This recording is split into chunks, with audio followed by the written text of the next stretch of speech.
Cauliflower curry వెజ్జా? Non వెజ్జా? అని నేను క్వెషన్ చేస్తే చాలామంది క్వెషన్‌కి ఆన్సర్ పక్కన పెట్టి ఈమెకేమైనా మెంటలా అనుకుంటారు. బికాజ్ సరిగ్గా కుక్ చేయకపోతే కాలీఫ్లవర్ కర్రీ వెజ్ కాస్త నాన్ వెజ్ కర్రీలాగా మారుతది. ఎందుకంటే మీరు మార్కెట్ నుండి ఎంత ఫ్రెష్ కాలీఫ్లవర్ తెచ్చుకున్నా కూడా ఇలాంటి పురుగులు చాలా ఉంటాయి అందులో. సో, ఎప్పుడు కూడా కాలీఫ్లవర్ వండుతున్నప్పుడు అస్సలు చాక్ అనేది నైఫ్ అనేది యూజ్ చేయకూడదు.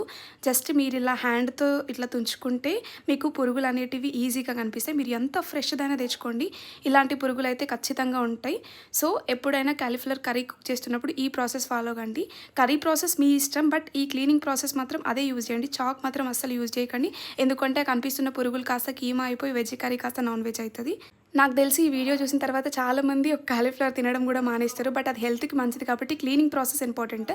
నెక్స్ట్ నేను చేసే సింపుల్ ప్రాసెస్ అయితే జస్ట్ ఆయిల్ వేసుకొని అందులో ఆవాలు, జీరా, వెల్లుల్లిని స్లైస్ లాగా చేసుకోండి. అంటే చిన్న చిన్న పీసెస్ లాగా కట్ చేసుకొని, నేను ఇక్కడ దంచడం లేదు వెల్లుల్లి అండ్ అల్లం కూడా వేయట్లేదు.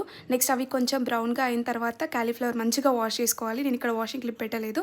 తర్వాత అవి ఈజీగా మగ్గిపోవడానికి సాల్ట్ వేసుకొని, పసుపు వేసుకొని ఒక 5 మినిట్స్ క్యాప్ పెట్టుకొని, మళ్ళీ క్యాప్ తీసిన తర్వాత చెమ్మలాగా ఫామ్ అవుతుంది.